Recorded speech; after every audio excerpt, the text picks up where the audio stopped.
slaughtering more than 1,000 innocent people, including 40 Americans, while taking 12 of our citizens hostage. It was brutal, something like the world has never seen before. Iran is the world's #1 state sponsor of terror and just killed tens of thousands of its own citizens on the street as they protest. It has always been the policy of the United States, in particular, administration, that this terrorist regime can never have a nuclear weapon. I'll say it again, they can never have a nuclear weapon. That is why in Operation Midnight Hammer last June, we obliterated the regime's nuclear program at Fort Natanz and Isfahan. After that, it warned them never to resume their malicious pursuit of nuclear weapons, and we sought repeatedly to make a deal. We tried. They wanted to do it. They didn't want to do it. Again, they wanted to. They didn't want to do it. They didn't know what was happening. They just wanted to practice. But Iran refused, just as it has for decades and decades.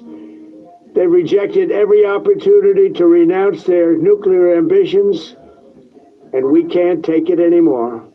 Instead, they attempted to rebuild their nuclear program and to continue developing long-range missiles that can now threaten our very good friends and allies in Europe, our troops stationed overseas, and could soon reach the American homeland. Just imagine how emboldened this regime would be if they ever had an actual armed with nuclear weapons as a means to deliver them. For these reasons, the United States military is undertaking a massive and ongoing operation to prevent this very wicked, radical dictatorship from threatening America and our core national security interests. We are going to destroy their missiles and raise their industry to the ground. It will be totally, again, obliterated. We're going to annihilate their navy. We're going to ensure that the region's terrorist proxies can no longer destabilize the world and attack our forces, and no longer use their IEDs or roadside bombs, as they are sometimes called, to gravely wound and kill thousands and thousands of people, including many Americans. And we will ensure that Iran does not obtain a nuclear weapon. It's a very simple message.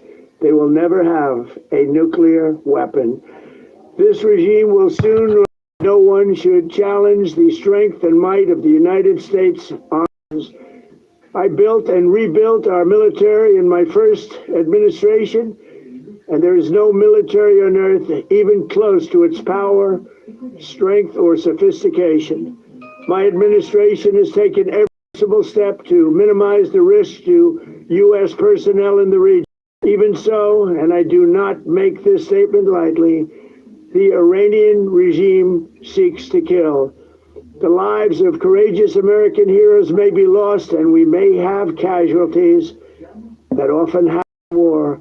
But we're doing this not for now. We're doing this for a noble mission. We pray for every service member as they selflessly risk their lives to ensure that Americans and our children will never be threatened by a nuclear-armed Iran. We ask God to protect all of our heroes in harm's way, and we trust that with his help, the men and women of the armed forces will prevail. We have the greatest in the world, and they will prevail. To the members of the Islamic Revolutionary Guard, the armed forces, and all of the police, I say tonight that you must lay down your weapons and have complete immunity, or in the alternative, face certain death. So, lay down your arms. You will be treated fairly with total immunity, or you will face certain death. To the great proud people of Iran, I say tonight that the hour of your freedom is at hand. Stay sheltered. Don't leave your home. It's very dangerous outside. Bombs will be dropping everywhere.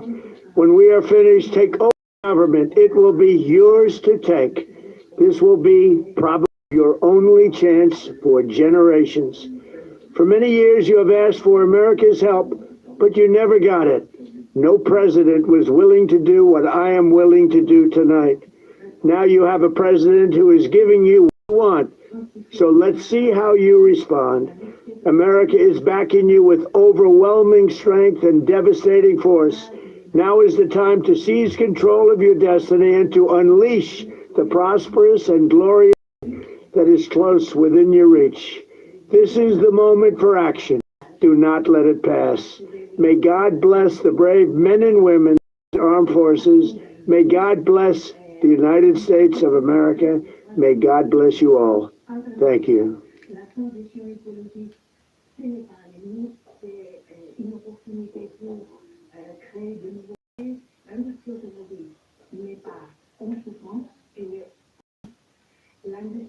The US. Good to see you, David. So, news outlet Axios is reporting that Trump is expected to address the nation on Saturday morning.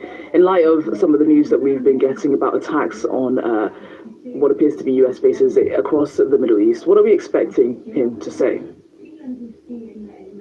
Yeah, I would expect to hear some of the rationale for why this attack has and potentially update the damage to those US military bases, and if there have been any casualties. I think Trump is never one to shy away from the limelight, and if ever there was a moment when the nation, the commander-in-chief, as often as possible, this would be it.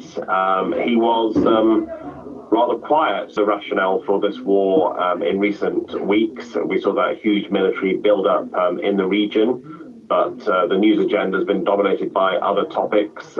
Even in Trump's state address to Congress last week, it took more than an hour for him to get onto the topic of he reiterated the importance of Iran not obtaining a nuclear weapon, but there was not a particularly strong case. And I think his advisors at the White House will now realize that the American public are waking up to this news, questioning why the U.S. military is being put at risk in Trump, warning that there could be casualties. There'll be a huge demand for an explanation of the legality of this war.